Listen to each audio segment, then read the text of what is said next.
El 20 de mayo de 2025, Matthew Lee Johnson fue ejecutado por inyección letal, exactamente 13 años después de haber cometido un crimen brutal.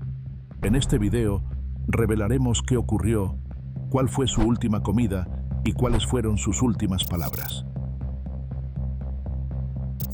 Eran poco después de las 7 del 20 de mayo de 2012, en Garland, Texas. Nancy Harris acababa de abrir la tienda de conveniencia Whip-In, como lo había hecho incontables veces antes. Tenía 76 años, trabajaba en el turno de la mañana, trapeando el piso en las tranquilas horas del amanecer. Estaba sola cuando la puerta se abrió y Matthew Johnson entró, pero no estaba allí para comprar, estaba allí para robar. En la mano llevaba una botella de plástico llena de líquido inflamable y un encendedor en el bolsillo. Caminó más allá del mostrador, ignorando los estantes de bocadillos y refrescos, y fue directo hacia la caja registradora. Nancy lo siguió, diciéndole que no tenía permitido estar ahí. No gritó, solo fue firme, como alguien acostumbrado a manejar problemas con palabras. Pero Matthew no se detuvo. En cambio, levantó la botella y vertió el líquido sobre su cabeza. Le ordenó que abriera la caja. Mientras ella hacía lo que él pedía, él tomó cigarrillos y dinero, y las cámaras de seguridad también lo mostraron tomando su anillo, aunque más tarde afirmó que no recordaba haberlo hecho. Pero incluso después de obtener lo que buscaba, no se fue. Estando a solo centímetros de ella, aún con el encendedor en la mano, Matthew lo accionó una vez, intentando, según él, asustarla para que se alejara. Pero ella no lo hizo, así que lo encendió de nuevo, y otra vez. La tercera vez, la llama prendió, y como su ropa estaba empapada, se encendió al instante. Matthew no intentó apagar el fuego, ni siquiera miró atrás. Salió caminando con calma, se detuvo lo suficiente como para tomar un dulce cerca de la salida y desapareció en el día, dejando a Nancy ardiendo detrás del mostrador. Nancy intentó apagar las llamas por sí misma. Se inclinó sobre el fregadero, salpicando agua sobre su ropa en llamas, desesperada por detener el fuego. Pero no funcionaba. Su blusa seguía ardiendo, así que se la quitó y la dejó caer al suelo, con la esperanza de que eso bastara. Pero no fue así. Las llamas se propagaron rápido, y su sostén aún estaba encendido. Cuando se volvió a inclinar sobre el fregadero, la camisa humeante en el suelo prendió fuego a la pernera de su pantalón. Ahora, la parte inferior de su cuerpo también ardía. Todavía envuelta en llamas, Nancy se tambaleó hacia la entrada de la tienda. Empujó las puertas y salió corriendo, gritando por ayuda mientras el humo salía detrás de ella. Dos policías cercanos, Billy Coffey y Anthony Simon, ya habían visto movimiento y humo a través de las ventanas del Whip-In. Y justo cuando llegaban al estacionamiento, Nancy salió corriendo por las puertas, envuelta en llamas. El oficial Coffey no lo dudó. Tomó un extintor del patrullero y corrió hacia ella, rociándola lo más rápido que pudo. Luchó contra el fuego que se aferraba a su cuerpo mientras el oficial Simon trataba de mantenerla consciente. Y cuando por fin apagaron las llamas, ella seguía viva, apenas. Con dolor, pero aún hablando, Nancy les contó todo. Dijo que un hombre la había robado y le había vertido algo encima, que era afroamericano, de complexión robusta, con camiseta y jeans. No era mucho, pero bastó para iniciar la cacería. Dentro de la tienda, los oficiales encontraron el cajón de la caja registradora vacío. No contenía mucho, aproximadamente $80 en billetes y monedas, según el gerente de la tienda. Eso fue lo que Matthew cambió por una vida. Un puñado de billetes, una cajetilla de cigarrillos y un dulce. El bombero y paramédico William Cruz llegó poco después. Un oficial le hizo señas urgentemente, señalando a la mujer tendida en el suelo frente a la tienda. William no necesitó preguntar qué había pasado. Era obvio. La cara, los hombros, brazos, abdomen y piernas de Nancy estaban cubiertos de quemaduras, algunas tan profundas que habían destruido todas las capas de su piel. Seguía consciente, pero apenas podía sostenerse. Mientras la atendía, ella repetía las mismas palabras, casi en un susurro. «Ayúdenme, ayúdenme, ayúdenme». Y otra vez, «Ayúdenme, por favor». Había pánico en su voz, no solo miedo, sino entendimiento. Nancy sabía exactamente qué tan grave era. Al mismo tiempo, Matthew seguía huyendo. Saltó cercas, tiró su camiseta en un basurero, robó una bicicleta del porche de alguien y desapareció por el vecindario. En el camino, se fumó otro cigarrillo robado, se escondió entre arbustos y peleó con un hombre que intentó detenerlo. Aproximadamente una hora después del ataque, un oficial lo divisó y tras una breve persecución a pie, finalmente fue arrestado. En sus bolsillos encontraron el anillo de Nancy y aproximadamente $76 en efectivo. En la estación, Matthew confesó. Admitió todo: el robo a la tienda, el robo de los cigarrillos, el incendio. Pero dijo que todo había sido un accidente. Afirmó que estaba drogado, confundido, y que encendió la llama solo para asustarla, que nunca quiso que Nancy saliera herida. Pero nadie le creyó. Las heridas que sufrió Nancy fueron horribles. El doctor John Hunt, uno de los especialistas en quemaduras del Hospital Parkland, testificó que tenía quemaduras en más del 40% de su cuerpo, con lesiones de segundo a cuarto grado en la parte superior del cuerpo. Aunque no podía hablar debido al tubo de respiración en su garganta, estaba consciente y alerta. Las enfermeras dijeron que deletreaba palabras con los dedos, haciendo preguntas como podía. En un momento, le preguntó a su enfermera si iba a morir.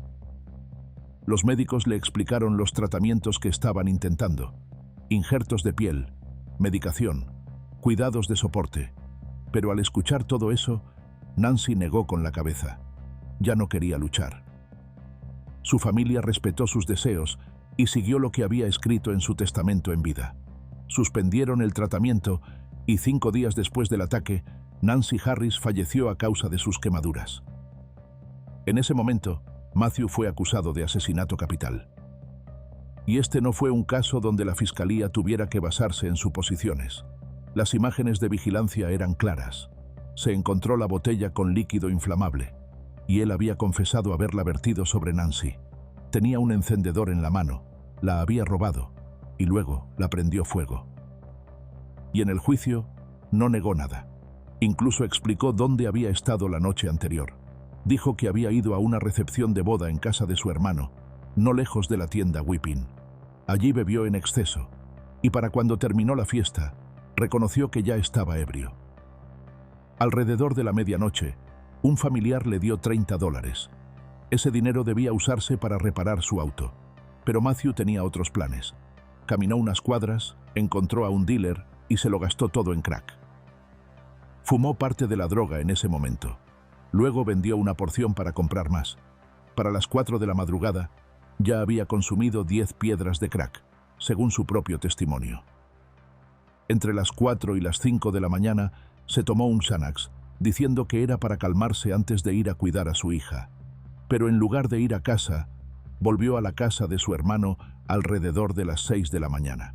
En el patio, encontró una botella de vino, se sentó y se la bebió entera.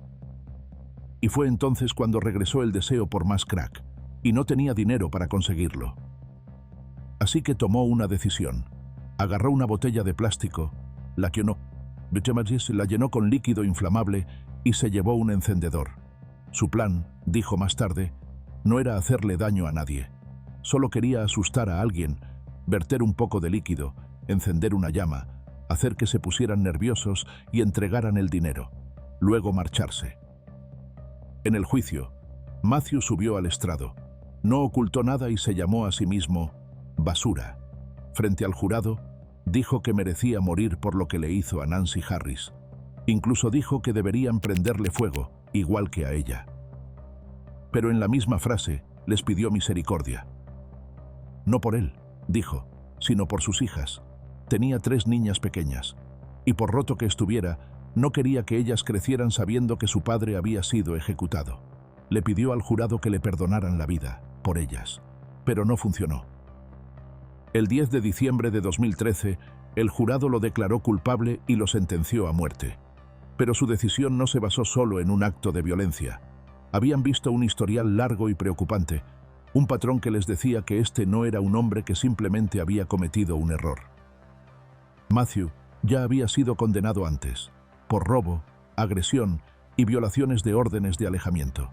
Había robado un coche con violencia, amenazado con quitarle el arma a un policía, prendido fuego a la alfombra de su novia, e incluso se había exhibido desnudo frente a una empleada de hotel mientras le agarraba la mano.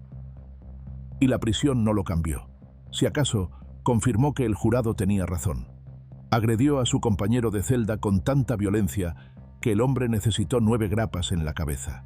En otra ocasión, se paró completamente desnudo en la entrada de su celda, masturbándose mientras miraba fijamente a una guardia femenina. Para el jurado, Matthew no solo era violento, era peligroso, y siempre lo sería.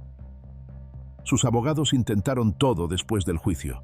Argumentaron que había sido abusado en la infancia, que la adicción a las drogas había destrozado su capacidad de razonar, que estaba tan drogado aquella mañana que no comprendía del todo lo que estaba haciendo. Pero apelación tras apelación fracasaron. Nada cambió el resultado. Y luego llegó la fecha. El 20 de mayo de 2025, exactamente 13 años después del día en que Nancy Harris fue rociada con combustible y prendida en llamas. Después de más de una década en el corredor de la muerte, el tiempo de Matthew se agotó. Según la ley de Texas, los reclusos ya no pueden solicitar una última comida especial, así que a Matthew se le sirvió la misma bandeja estándar que al resto de los presos. Cuando le preguntaron si tenía alguna última palabra, Matthew se dirigió a la familia de la víctima y habló. A la familia de la señora Harris, mientras los miro a cada uno de ustedes, la veo a ella ese día, dijo. Solo les pido por favor su perdón, nunca quise hacerle daño. Oro para que ella sea la primera persona que vea cuando abra los ojos y que pase la eternidad con ella. Continuó, alabó a Dios y le dio gracias por la vida que me ha dado.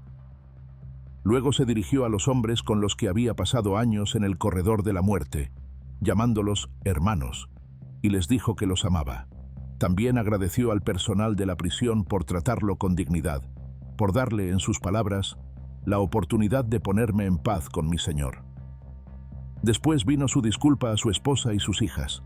Solo sepan que no fue nada que ustedes hicieron. Yo tomé malas decisiones, hice elecciones equivocadas y ahora pago las consecuencias, dijo. Terminó con una oración de agradecimiento. Le agradezco al Señor por estos últimos 13 años. Me ha dado la oportunidad de pedir su perdón y le doy gracias por su redención, dijo. Recíbeme, Padre. Gracias a cada uno de ustedes por estar aquí. He terminado, alcaide. Matthew recibió una inyección letal poco después de las 6, en la unidad de Huntsville. Jadeó varias veces. Luego comenzó a hacer sonidos bajos, como ronquidos. En menos de un minuto, todo movimiento se detuvo. Fue declarado muerto a las 6:53.